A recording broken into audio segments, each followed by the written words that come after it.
Hoy nos sumergiremos en uno de los escenarios más tensos e inesperados, con 7 historias de terror sobre viajes con amigos que salieron mal. Prepárense para escuchar historias escalofriantes de grupos que salieron en busca de diversión, pero terminaron enfrentándose a situaciones aterradoras, peligros inesperados y momentos de pura desesperación. Exploraremos historias basadas en hechos reales, demostrando que viajar con amigos no siempre garantiza seguridad y tranquilidad. Así que relájense, comprueben si sus amigos son de confianza y comencemos este viaje escalofriante. Y antes de que comience el próximo viaje, aprovechen para suscribirse al canal, activar la campanita y dar un me gusta. Esto ayuda mucho al canal y garantiza que no se pierda ningún contenido aterrador como este. Vamos. 1. En el fatal Airbnb España, Andalucía rural. Un grupo de 6 amigos de la infancia decidió alquilar una casa de campo en Airbnb para celebrar el 30 cumpleaños de uno de ellos, Javier. El lugar, anunciado como una casa rural rústica y aislada, prometía tranquilidad, vistas impresionantes y total privacidad. Llegaron un viernes por la tarde, entusiasmados con la idea de un fin de semana lejos de la ciudad, sin imaginar que su viaje se convertiría en uno de los episodios más aterradores jamás registrados en la región. En la casa era antigua, con paredes de piedra, ventanas pequeñas y un jardín lleno de olivos. El anfitrión, un hombre de mediana edad llamado Don Emilio, los recibió con una discreta sonrisa, explicándoles detalles de la propiedad y recomendándoles que evitaran salir de noche, debido a la presencia de jabalíes en el bosque.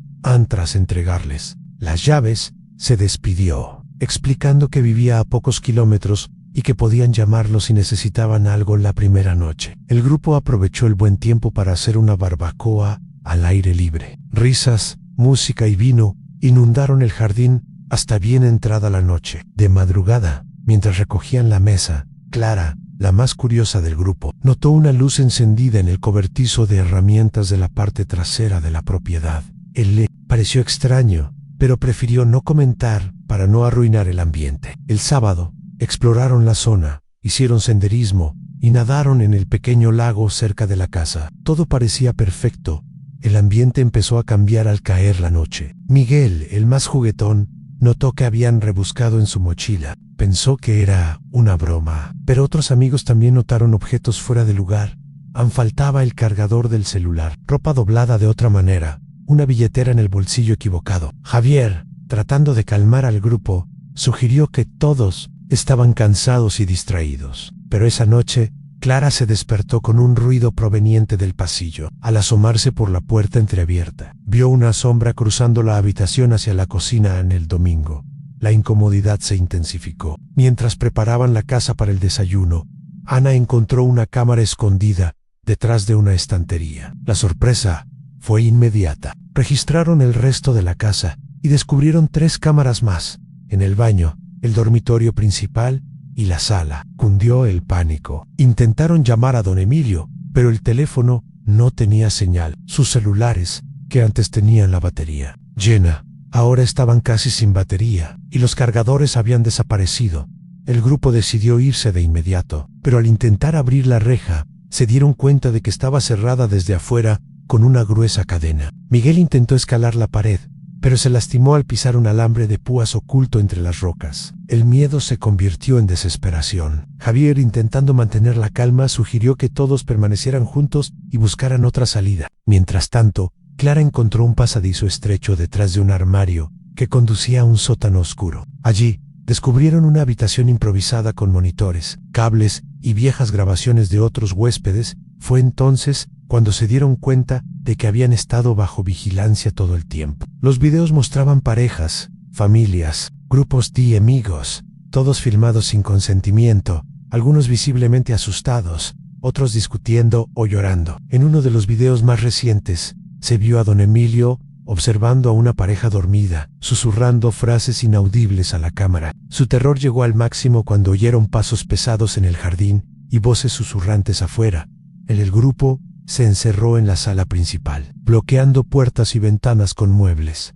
Afuera, vieron acercarse linternas. Alguien intentaba entrar por la fuerza, golpeando con fuerza y gritando el nombre de cada persona. Ana, presa del pánico, intentó enviar un mensaje de socorro por Wi-Fi, pero se dio cuenta de que la red estaba desconectada. El tiempo se hizo eterno. En un momento dado, se oyeron gritos afuera, seguidos de un silencio absoluto. A Miguel, herido, empezó a delirar por la fiebre. Clara y Javier intentaron atenderlo, mientras Ana y los demás buscaban armas improvisadas. El grupo se dio cuenta de que su anfitrión no estaba solo. Había al menos otras 2 personas rondando la casa, con máscaras y comunicándose por radio. Los intentos de fuga se vieron frustrados por las trampas explosivas esparcidas por el terreno en agujeros, cubiertos con hojas, alambres de acero tendidos entre los árboles, clavos ocultos en la hierba. Al amanecer, el grupo estaba exhausto y en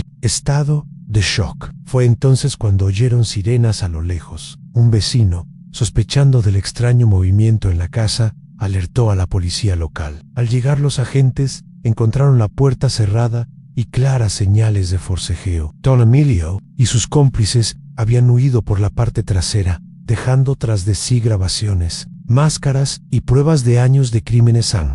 El caso acaparó la atención nacional, considerándose uno de los mayores escándalos de privacidad y violencia en hoteles españoles. La propiedad fue clausurada y, hasta el día de hoy, los residentes locales evitan ir. Los amigos, traumatizados, nunca volvieron a viajar juntos. Cada uno lidió con el trauma a su manera, pero todos cargan con la certeza de que, tras las fachadas más acogedoras, se esconden las peores pesadillas, y que a veces el peligro acecha el momento oportuno para atacar. Dos en camino, sin retorno. Patagonia, Argentina. Un grupo de 5 amigos, Lucas, Marina, Rafael, Camila y Diego, decidió hacer realidad su sueño de un viaje por carretera, por la legendaria Ruta 40, atravesando paisajes agrestes de montañas, lagos y desiertos. El viaje, planeado durante meses, debía ser una celebración de la amistad y la libertad, documentada en cada parada, con fotos y videos. Lo que comenzó como una aventura inolvidable, se convirtió en una de las historias más aterradoras jamás registradas en la región. En el 4.º día de viaje, tras visitar un pequeño pueblo, el grupo decidió tomar un atajo sugerido por el GPS de su coche de alquiler. El dispositivo, recientemente actualizado, sugirió una ruta más rápida por un camino de tierra con poco tráfico, acortando kilómetros de la ruta original. Emocionados por el ahorro de tiempo y la promesa de paisajes inexplorados, aceptaron la sugerencia sin dudarlo. Lo que no sabían es que el GPS había sido hackeado, un método cada vez más utilizado por bandas locales para atraer turistas a zonas remotas y peligrosas. El camino pronto se volvió traicionero. Desaparecieron las señales de civilización, la vegetación se raleó y el viento gélido azotó las ventanas del coche con polvo y arena. La señal del celular se perdió. Tras horas sin encontrarnos con nadie, el coche empezó a tener problemas. Primero, una falla del motor, luego un ruido extraño en el eje delantero. Finalmente, en un tramo completamente desierto, el vehículo se detuvo definitivamente. El GPS, que había sido tan preciso, ahora solo mostraba una pantalla azul al principio. Intentaron mantener la calma. Rafael y Diego intentaron arreglar el coche, mientras las chicas buscaban señal de celular y agua potable. El ambiente, que había sido tranquilo, se tornó tenso a medida que el sol comenzaba a ocultarse y la temperatura descendía rápidamente. Fue entonces cuando notaron huellas frescas de neumáticos en el camino, que iban y venían en la misma dirección. Más adelante, encontraron los restos de un campamento improvisado y, entre las cenizas, pertenencias de otros viajeros, una billetera extranjera, un pasaporte roto, una cámara rota. El miedo se apoderó de ellos. Intentaron regresar a pie,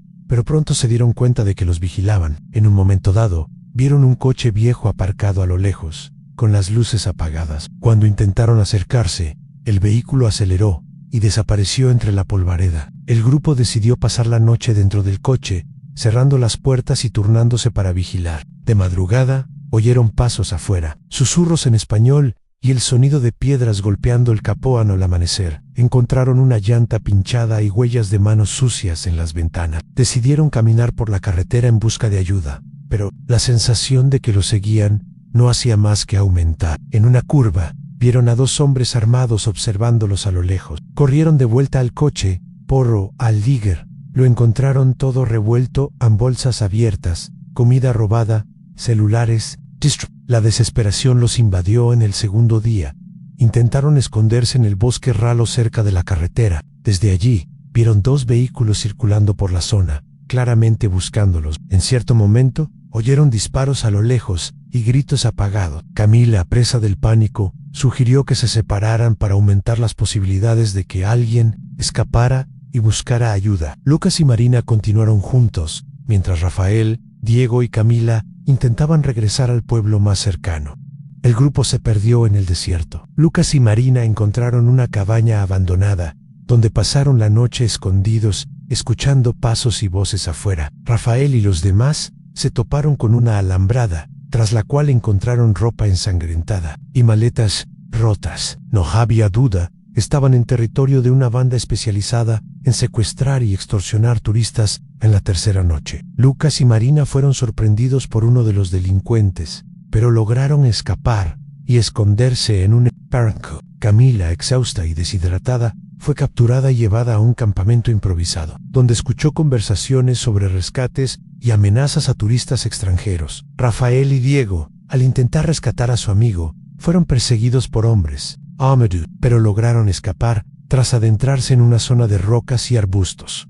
El rescate no llegó hasta la madrugada del cuarto día, cuando Lucas y Marina lograron detener un camión de transporte que pasaba a lo lejos. El conductor, asustado por el estado de la pareja, avisó a la policía local. Se inició una operación de búsqueda y, tras horas de tensión, encontraron a Camila en estado de shock pero con vida. Rafael y Diego fueron rescatados días después, deshidratados y heridos, pero lograron sobrevivir a la investigación. Reveló que la banda hackeó los sistemas GPS de las empresas de alquiler de coches, desviando a los turistas a zonas donde podían ser fácilmente abordados y secuestrados. El caso captó la atención nacional e internacional, sirviendo de advertencia para quienes viajaban a regiones remotas. El grupo de amigos nunca se recuperó del todo del trauma. Cada uno siguió su propio camino, pero todos llevan la certeza de que, en la inmensidad de la Patagonia, el mayor peligro no son los elementos naturales, sino las intenciones ocultas de quienes se esconden al borde del camino 3, el albergue en la frontera Polonia. Invierno de 2017, una histórica tormenta de nieve azotó la región de Zacape, bloqueando carreteras y aislando pueblos enteros en las faldas de los montes Tatram. Para muchos turistas, la situación fue solo un contratiempo, pero para los huéspedes del hostal Jiwan, la ventisca fue el comienzo de uno de los episodios más aterradores jamás registrados en la región. El hostal, conocido por su ambiente acogedor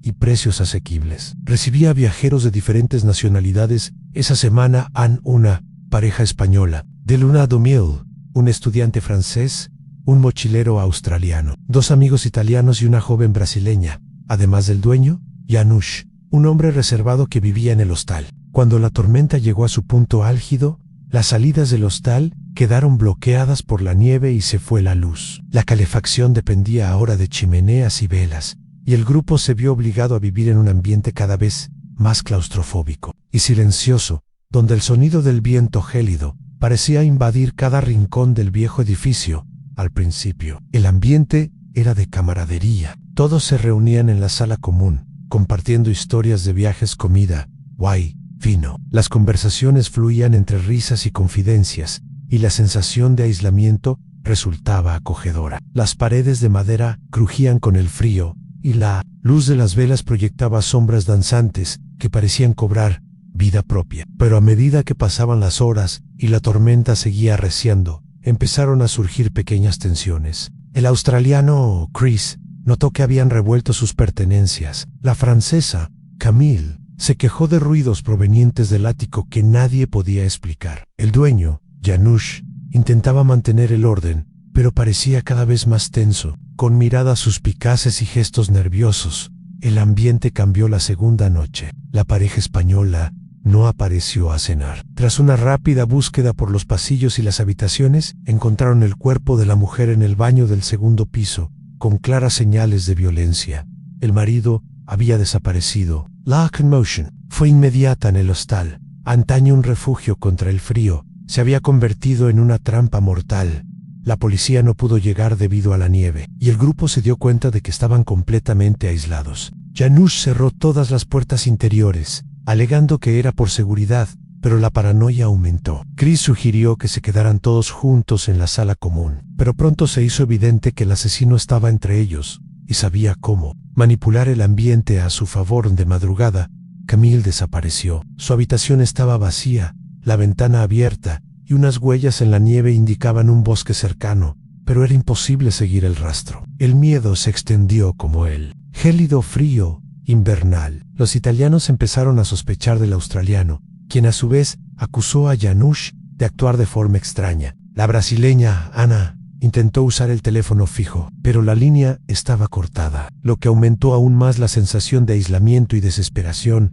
Con el paso de las horas, la tensión se transformó en terror. El grupo se dio cuenta de que el asesino no era un desconocido que había irrumpido en el hostal, sino alguien que había estado allí desde el principio, observando, seleccionando víctimas y eliminando a cualquiera que pudiera amenazar su verdadera identidad. Empezaron a aparecer notas amenazantes en las habitaciones, escritas con letra temblorosa y amenazante, y objetos personales desaparecieron misteriosamente, como si el asesino quisiera dejar claro que siempre iba un paso por delante. En la tercera noche, uno de los italianos fue encontrado muerto en la cocina, con signos de forcejeo y marcas de estrangulamiento. El otro desapareció poco después, dejando solo un rastro de sangre que conducía al bosque cercano. Solo quedaron Ana, Chris y Janusz. El ambiente era de paranoia total, nadie confiaba en nadie. Chris, desesperado, intentó escapar por la ventana de la planta baja, pero fue atacado por la espalda y arrastrado hacia afuera,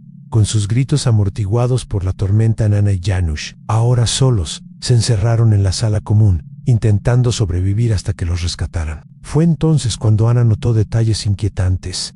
Janusz sabía demasiado sobre la vida de cada huésped, hacía preguntas extrañas y siempre estaba presente cuando algo sucedía. Fingió dormir y de madrugada registró la oficina del dueño. Allí encontró documentos falsos, recortes de periódicos sobre asesinatos sin resolver en hostales europeos y un cuchillo ensangrentado. Escondido entre papeles viejos, el enfrentamiento final era inevitable. Janusz, al darse cuenta de que lo habían descubierto, intentó atacar a Ana, pero ella logró defenderse con un atizador. Herido, huyó en medio de la tormenta, desapareciendo entre la nieve. Al amanecer, los equipos de rescate llegaron finalmente al albergue y encontraron a Ana en estado de shock, rodeada de una escena de horror en sangre, puertas rotas y habitaciones vacías. La investigación reveló que Janusz era en realidad un delincuente internacional que usaba identidades diversas para ocultarse en hostales y eliminar a huéspedes que pudieran reconocerlo. El caso captó la atención internacional y sirvió de advertencia a viajeros de todo el mundo sobre los peligros ocultos en alojamientos aparentemente seguros. Ana sobrevivió, pero nunca volvió a viajar sola. El albergue G1 cerró y permanece abandonado hasta el día de hoy, envuelto en leyendas y miedo para quienes vivieron aquella ventisca. El recuerdo es nítido, Anei. A veces el mayor peligro no está fuera, sino dentro de uno, esperando el momento oportuno para atacar. ¿Qué tal?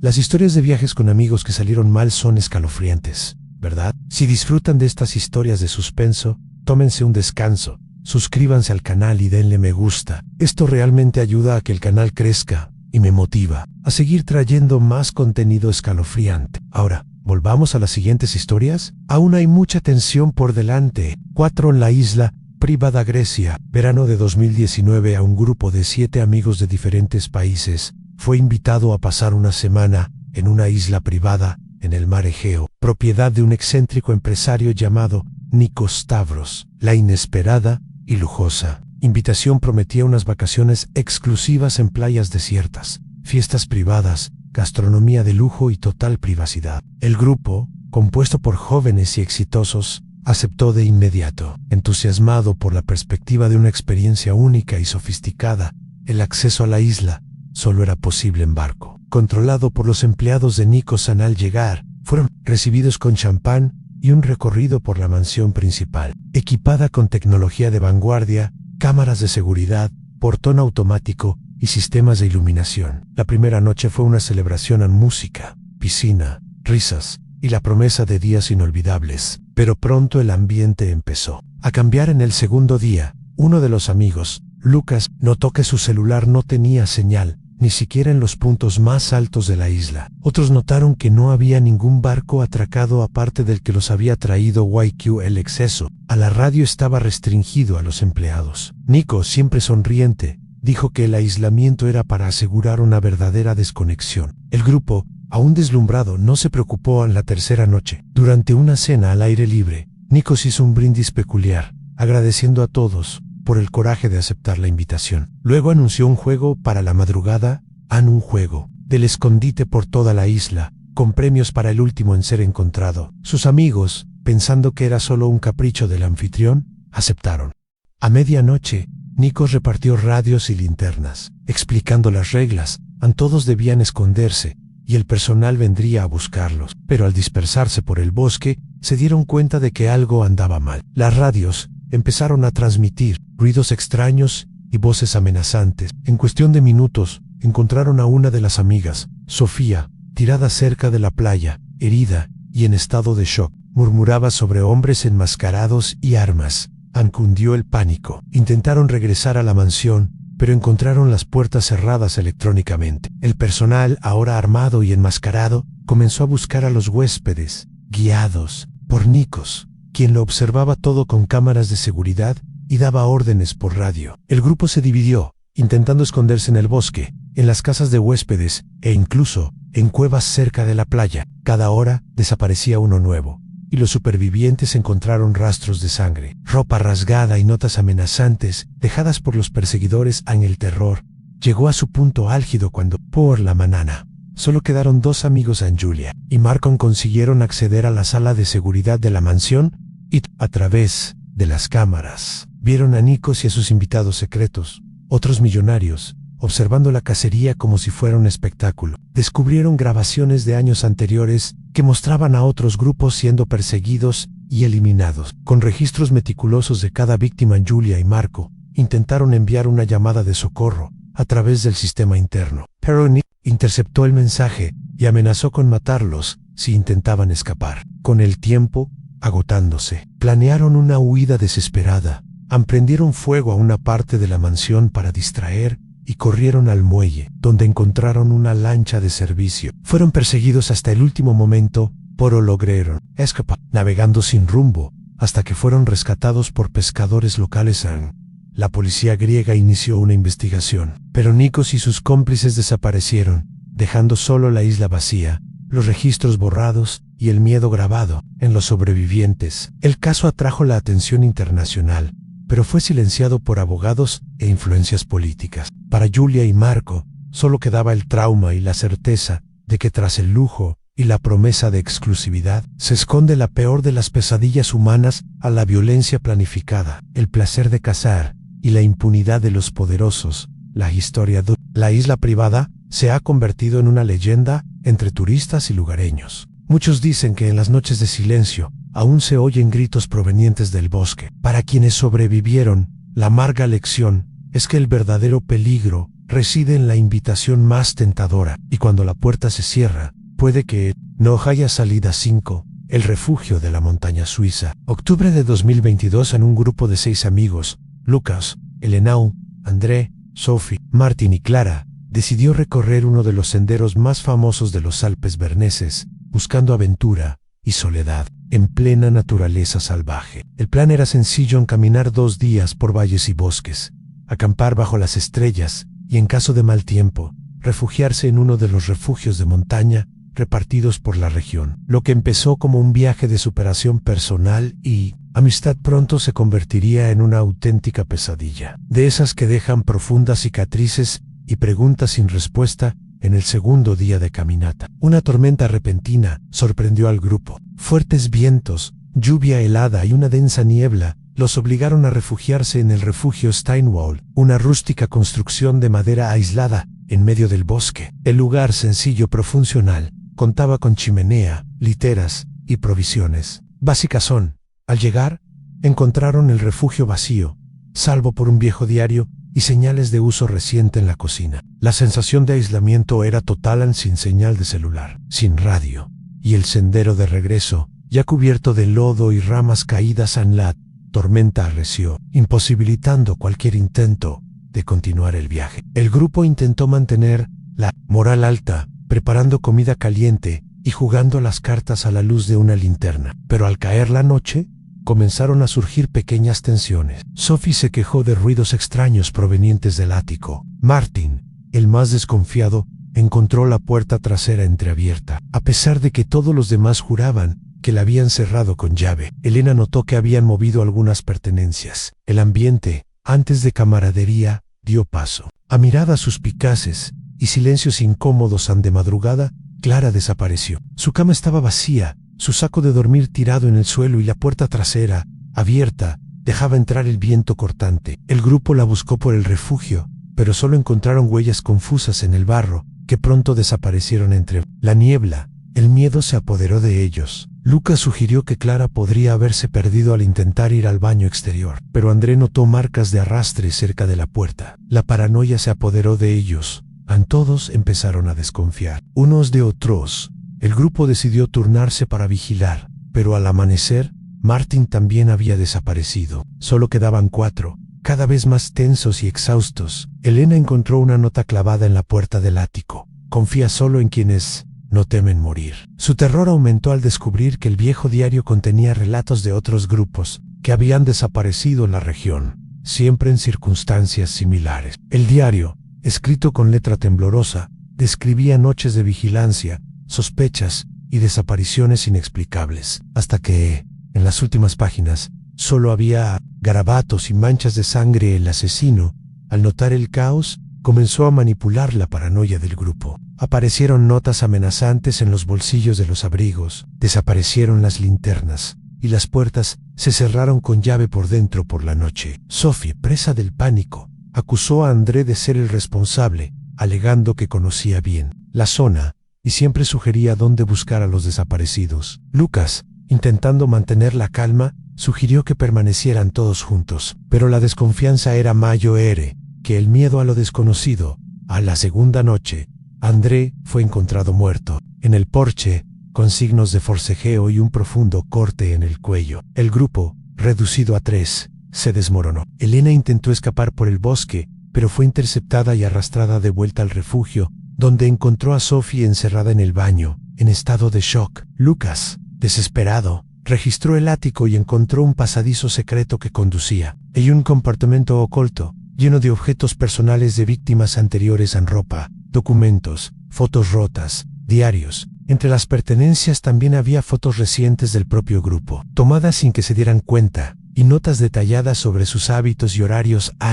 Fue entonces cuando se supo la verdad. El asesino no era un forastero, sino alguien que se infiltraba en los grupos de excursionistas, eligiendo víctimas en refugios aislados y manipulando su miedo para eliminarlas una a una. El viejo diario era en realidad el del asesino, quien registraba cada ataque con sádico detalle. Lucas, al confrontar a Sophie, se dio cuenta de que ella sabía demasiado sobre las desapariciones y el refugio. En un momento de distracción, Sophie atacó a Lucas con un cuchillo oculto, pero él logró defenderse e inmovilizarla. Al amanecer, Elena y Lucas, heridos y en estado de shock, lograron avisar a un grupo de excursionistas que pasaba a lo lejos. Fueron rescatados y trasladados al hospital, donde denunciaron todo a la policía. Sophie fue arrestada, y las investigaciones revelaron que era sospechosa de estar involucrada en otras desapariciones en los Alpes, siempre infiltrándose en grupos de excursionistas y operando en refugios aislados. El incidente conmocionó a Suiza y atrajo la atención internacional, sirviendo como advertencia sobre los peligros que acechan, incluso en las aventuras mejor planificadas. El refugio Steinwald fue cerrado, y siguen surgiendo informes de ruidos y luces extrañas entre los excursionistas que pasan por la región. Para Elena y Lucas, el recuerdo de esa noche permanece vívido, un recordatorio de que, incluso en plena naturaleza, el mayor peligro puede estar a tu lado, esperando el momento oportuno para atacar. Six. El Tiran del Terror, Italia, Toscana, septiembre de 2018. Un grupo de 5 amigos, Giulia, Enzo, Matteo, Lara y Sofía, decidió subirse a un tren nocturno de Florencia a Siena, atraídos por la promesa de paisajes bucólicos y el encanto de cruzar la Toscana bajo la luz de la luna. Era el comienzo de un viaje de ensueño, planeado durante años, y todos estaban emocionados por inmortalizar cada momento. El tren, viejo y con pocos pasajeros, partió de la estación central poco después de las 10 de la noche. Serpenteando entre viñedos y colinas dormidas, el ambiente era relajado. Los amigos charlaban, se tomaban fotos y planeaban su itinerario para los próximos días. En un momento dado, vieron a un hombre solitario en uno de los vagones, siempre cabizbajo, con un abrigo oscuro y evitando el contacto visual. Julia comentó que parecía inquieto, pero los demás rieron, atribuyéndolo a la fértil imaginación de alguien que había visto demasiadas películas. Alrededor de la medianoche, el tren entró en un túnel largo y oscuro. De repente, todas las luces se apagaron y el vehículo se detuvo bruscamente. El silencio solo lo rompía el sonido apagado de las vías y el murmullo nervioso de los pasajeros. Los celulares no tenían señal y el intercomunicador estaba muerto. El maquinista no respondió y la tripulación parecía haber desaparecido. Al principio, los amigos intentaron mantener la calma, usando las linternas de sus celulares para iluminar el vagón, pero pronto se dieron cuenta de que algo andaba mal. En puertas cerradas, pasillos vacíos y la sensación de estar siendo observados. El hombre del abrigo oscuro ya no estaba en su asiento. Lara sugirió que se quedaran todos juntos, pero Mateo, curioso, decidió investigar el siguiente vagón. Minutos después, oyeron su grito ahogado, seguido de un silencio inquietante. Ancundió. El grupo corrió hacia el grito, pero solo encontró la gorra de Mateo tirada en el suelo y marcas de arrastre que conducían al baño. Enzo intentó forzar la puerta, pero estaba cerrada por dentro. Mientras debatían qué hacer, las luces de emergencia parpadearon y se apagaron de nuevo. Sofía, temblando, dijo que vio una sombra moviéndose rápidamente entre los bancos. La tensión aumentó cuando Julia se dio cuenta de que el hombre del abrigo oscuro estaba eligiendo a sus víctimas entre el grupo. En la oscuridad, empezaron a oír susurros y pasos ligeros, siempre cerca, pero nunca visibles. Lara desapareció, buscando ayuda en otro vagón. Solo quedaron Enzo, Sofía y Julia, quienes se encerraron en un pequeño compartimento, escuchando el sonido de una respiración agitada. Al otro lado de la puerta, el asesino, que conocía cada rincón del tren, manipuló el miedo del grupo. Golpes rítmicos en las paredes, objetos lanzados contra las puertas y mensajes amenazantes,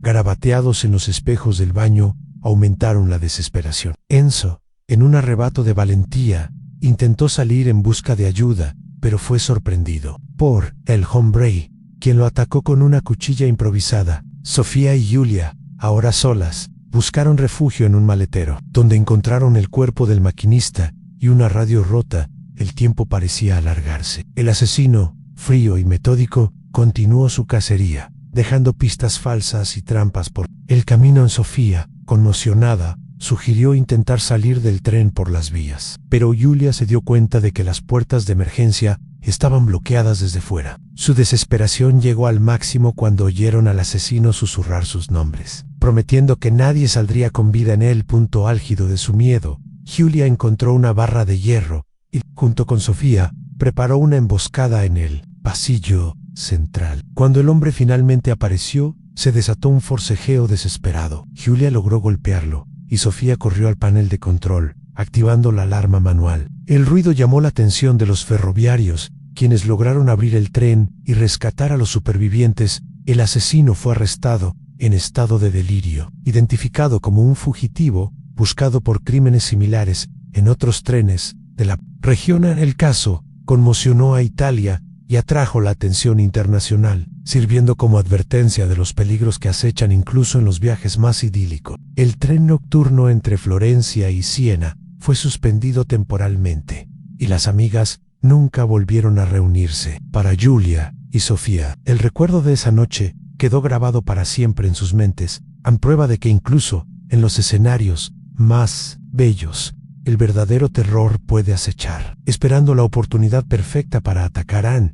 En los días posteriores al ataque, las autoridades italianas investigaron a fondo los antecedentes del asesino. Se descubrió que había abordado trenes nocturnos por toda Europa, eligiendo víctimas entre grupos de amigos y viajeros solitarios, aprovechando siempre las brechas de seguridad y los momentos de aislamiento. El modus operandi era siempre el mismo: en ataques rápidos, manipulación del entorno, utilizando la oscuridad y el pánico para dividir y debilitar a los grupos. El caso condujo a una revisión general de los protocolos de seguridad ferroviaria en Italia y otros países europeos. Con un aumento de la vigilancia, una mayor presencia de guardias de seguridad y la instalación de sistemas de alarma manuales. En todos los vagones para Giulia y Sofía, el trauma se manifestó en noches de insomnio, ataques de ansiedad y el abandono de los viajes en tren. Mantuvieron el contacto, pero la experiencia creó una distancia silenciosa entre ellas, marcada por recuerdos que preferían no revivir.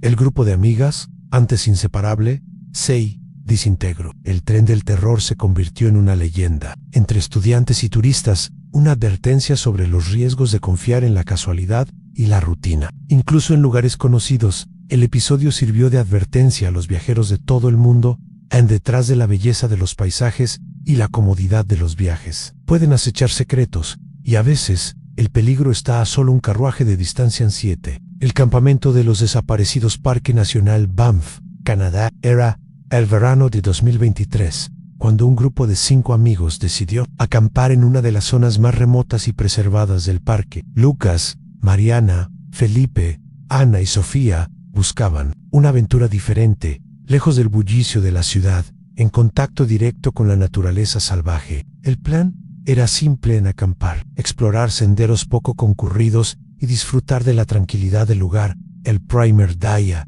todo parecía perfecto. El cielo estaba despejado, el aire era fresco y el canto de los pájaros inundaba el aire. Montaron sus tiendas de campaña junto a un lago de aguas cristalinas y pasaron la tarde, caminando por un sendero que conducía a una cascada escondida. Por la noche, alrededor de la fogata, contaron historias, rieron y planearon el día siguiente. La sensación de libertad y conexión con la naturaleza era intensa, y el grupo se sintió invencible. El segundo día, durante una caminata más larga, Ana notó algo extraño en los restos de un antiguo campamento, con tiendas de campaña rotas, fogatas apagadas hacía tiempo y pertenencias personales esparcidas por el suelo en botellas vacías, mochilas rotas e incluso un par de zapatillas embarradas. El grupo se inquietó, pero Felipe intentó tranquilizarlos, diciendo que probablemente eran los restos de turistas que habían pasado por allí meses atrás. Aún así, un silencio denso se apoderó del bosque. Al caer la noche, empezaron a notar que los observaban. Aparecieron pequeñas señales en ramas rotas, huellas que no pertenecían a ninguno de ellos, y el sonido lejano de pasos que parecían seguir sus movimientos. Sofía, siempre cautelosa, sugirió que alguien podría estar observándolos, tal vez un cazador o un lugareño que conociera bien el bosque. El grupo intentó ignorarlo, pero su inquietud crecía con cada minuto que pasaban mientras intentaban dormir. Oyeron susurros y el crujido de las hojas, pero al encender sus linternas, no encontraron nada. El miedo empezó a apoderarse de ellos, y la paranoia se apoderó de ellos. Interpretaban cualquier ruido como una amenaza, y la sensación de que algo los acechaba se volvió casi insoportable. Las horas parecían interminables, y el silencio del bosque se volvió ensordecedor. Al tercer día, decidieron explorar un sendero diferente, pero pronto se dieron cuenta de que se guiaban por huellas que no les pertenecían. Las huellas los conducían a una densa zona boscosa, donde encontraron evidencias aún más inquietantes, ropa rasgada, restos de comida, e incluso un diario húmedo con páginas arrugadas e ilegibles, que indicaban que otros grupos habían pasado por la zona y no se habían marchado. El diario contenía anotaciones confusas, dibujos de símbolos extraños y mapas incompletos, lo que sugería que alguien planeaba algo siniestro. Felipe sugirió que abandonaran el lugar inmediatamente, pero el camino de regreso parecía diferente, como si el bosque hubiera cambiado. Los senderos que habían marcado en el GPS parecían haber desaparecido, y el celular de Lucas, que aún tenía poca señal, ya no funcionaba. La comunicación con el exterior se cortó, y la sensación de aislamiento crecía a cada paso. Por la tarde, Ana desapareció misteriosamente. El grupo la buscó desesperadamente, llamándola por su nombre, pero solo encontró su mochila tirada cerca de un arbusto, con señales de forcejeo a su alrededor. La desesperación se apoderó de ellos. Lucas intentó usar la radio para pedir ayuda, pero la frecuencia estaba llena de estática y ruidos extraños. Keo la noche, y el grupo, ahora reducido a 4, decidió encerrarse en las tiendas de campaña para protegerse, pero el depredador humano, que conocía todos los senderos del bosque, parecía ir siempre un paso por delante. encontraron trampas improvisadas a nudos ocultos entre los árboles, alambres estirados e incluso agujeros camuflados con hojas. La paranoia y el miedo hicieron que los amigos desconfiaran unos de otros. Empezaron a surgir pequeñas discusiones y acusaciones mientras intentaban planear una huida. Sofía, la más sensata, intentó mantener al grupo unido, pero la tensión era palpable. Estaban exhaustos, con pocas provisiones y dominados por el miedo constante de ser la próxima víctima. A pesar del miedo, permanecieron unidos, encontrando fuerza en su amistad y con la esperanza de que la pesadilla terminara pronto. Cada paso en el bosque era una lucha contra lo desconocido, y la certeza de que el depredador siempre acechaba lo hacía todo aún más aterrador. Al cuarto día, Felipe fue encontrado herido, atado a un árbol poro con vida. Tío QP había escapado del depredador, pero que éste era implacable. Conocía el bosque como la palma de su mano y se aprovechaba del terreno para cazar a sus víctimas con una precisión aterradora. Felipe describió al depredador como un hombre alto, vestido con ropa de camuflaje, que se movía silenciosamente y usaba trampas para controlar su territorio, aun con la ayuda de Felipe. El grupo logró encontrar un sendero que conducía a un camino. Titi y Ara, agotados, heridos y traumatizados, caminaron durante horas hasta que fueron encontrados por un equipo de rescate que patrullaba la zona. El alivio fue inmenso, pero las cicatrices del terror persistían. El caso atrajo la atención nacional e internacional. Las autoridades locales confirmaron que otros grupos habían desaparecido en la misma zona en los últimos años, y que un depredador humano, aún no capturado, era el principal sospechoso. El misterio persiste, y el Parque Nacional Banff se ha ganado una mala reputación entre los aventureros, advirtiendo de los peligros que acechan en la inmensidad de la naturaleza poese. En los días posteriores a su rescate, el grupo se sometió a un extenso tratamiento psicológico. Cada uno luchó por superar el trauma, pero los recuerdos de aquel bosque oscuro y del depredador invisible seguían atormentándolos. Su amistad se vio afectada por la sospecha y el miedo. Cuando finalmente encontraron el sendero que conducía a la carretera, el alivio fue inmenso, pero las cicatrices de aquel campamento permanecieron para siempre, y así llegamos al final de nuestras 7 historias de terror sobre viajes con amigos que salieron mal. ¿Cuál te asustó más? ¿Te hará pensarlo 2 veces antes de planear tu próxima aventura en grupo? Cuéntanos en los comentarios cuál fue tu favorita. Si disfrutaste de esta inmersión en el lado oscuro de los viajes, no olvides darle me gusta. Esto realmente ayuda a que el canal crezca y me anima a traerte más historias escalofriantes. Y si aún no estás suscrito, aprovecha para suscribirte y activar la campanita.